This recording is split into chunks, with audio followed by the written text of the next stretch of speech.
Today we're counting down the top 10 lost movie theaters in Toronto history.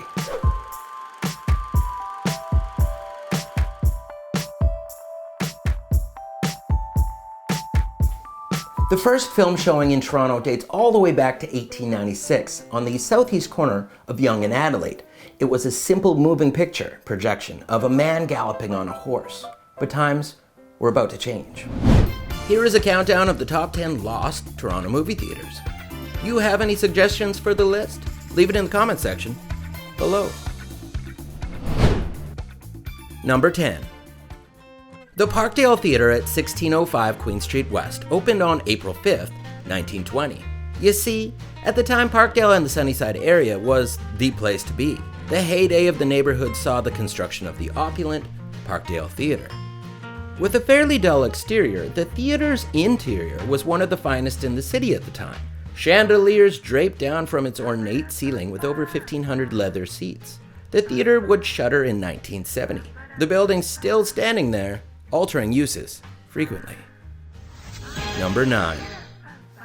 The Uptown Theatre on Yonge Street just south of Bloor originally opened as a 3,000-seat theatre named the Lowe's Uptown Theatre in 1920, originally serving as a venue for both vaudeville and for films. It was named Uptown Theatre because at the time Bloor Street was viewed as such, uptown. In 1969, it would become one of the world's first multiplexes, being divided up into 5 different cinemas. It would go on for the next few decades to become a staple in the neighborhood, feature art films, and end its life as one of the primary theaters used by the Toronto International Film Festival, TIFF. The Uptown Theatre was shuttered in 2003. Number 8. Allen's Bloor Theatre on Bloor, just east of Bathurst. Many of you will know it as Lee's Palace and Dance Cave, but the building started out as a beautiful theatre with a towering archway, resembling a cathedral, in 1919. People now know it as the first place in Toronto that Nirvana, Chili Peppers, and Oasis played. But music was there from the start, with an orchestra space in front of the stage. Side note, when Allen's Bloor Theatre opened in 1919, there was also a pandemic going on in Toronto. The Spanish flu would have deterred business there as well. Number 7.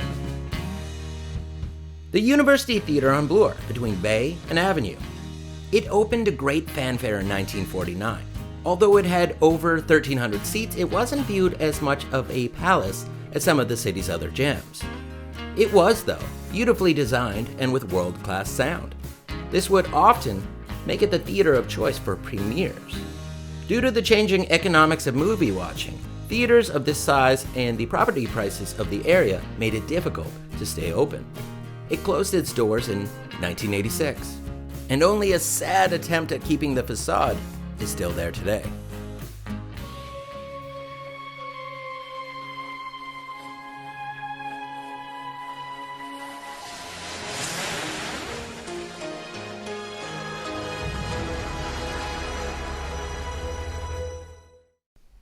Number 6.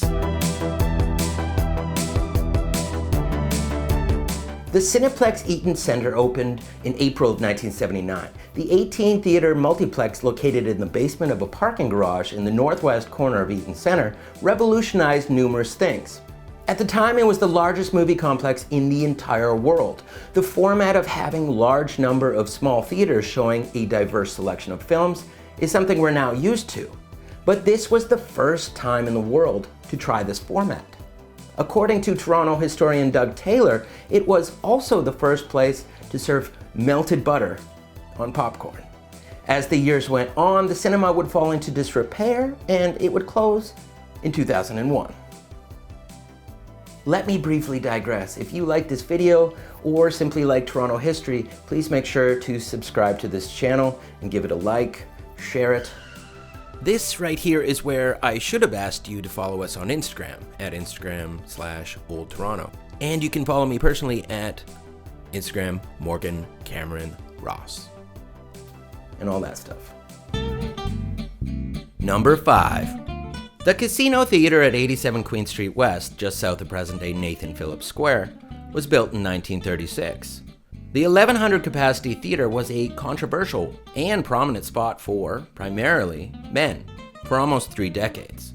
Apart from burlesque shows and what they called girly films, the theater also presented live music and stand-up.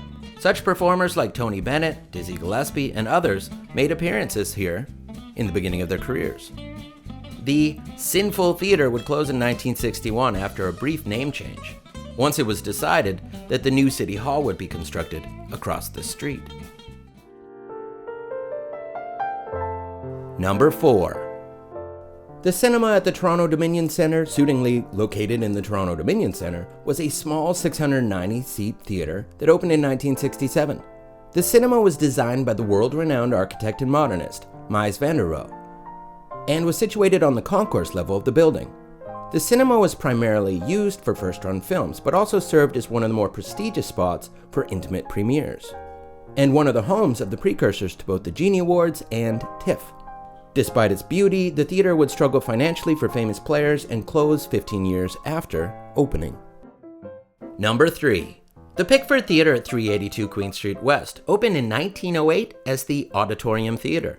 The small theater was located on the northwest corner of Spadina and Queen, which is now a McDonald's. In 1915, during the height of World War I, the theater was renamed after America's sweetheart, Mary Pickford. Pickford was born on University Avenue, where Sick Kids Hospital now stands, in 1892.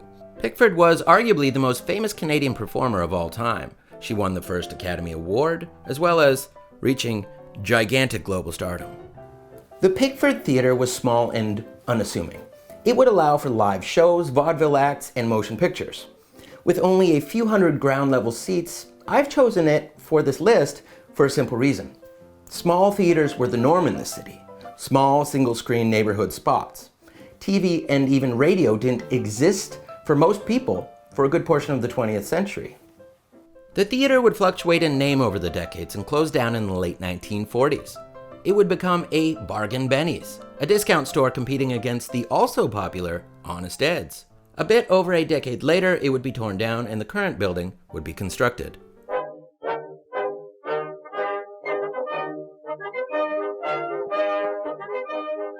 Number 2. The Toronto Odeon Theatre at 20 Carleton Street. This is by far my personal favorite of the list. The theater opened in 1948, advertising itself as the showplace of the Dominion. It was an enormous theater with over 2,300 seats, containing an orchestra section on the main floor.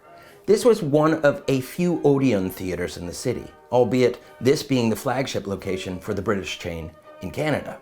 The theater was extravagant, beautiful, and important. It took over 2 years to build and cost over $2.5 million. By the 1950s, it would take on the name Carleton Odeon Theatre. By the mid-1970s, it was clear the grandiose single-screen theater format was a thing of the past. It would be closed in 1975 and replaced with a painfully monotonous building with the Carleton Cinemas multiplex at the bottom.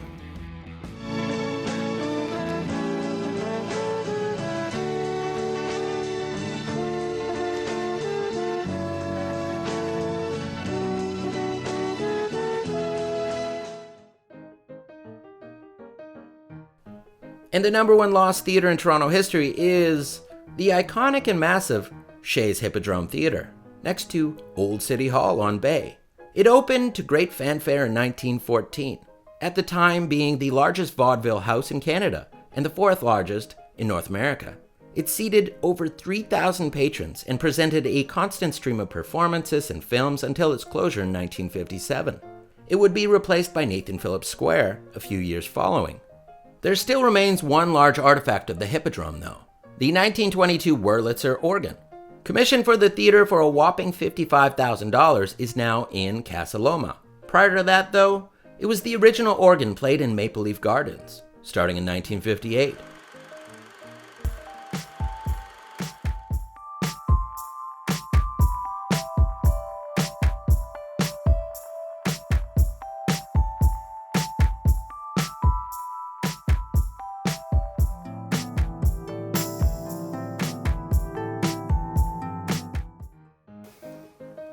I would like to take this opportunity to give thanks to one of Toronto's most prolific public historians, Doug Taylor.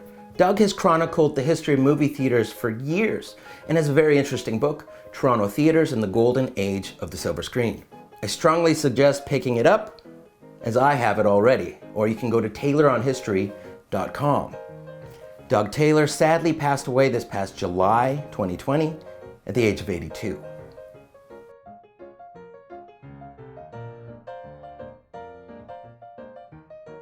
Now, this is just my list of the top 10 lost movie theaters in Toronto. What would you put on yours? Please put it in the comment section below. I would love to see it.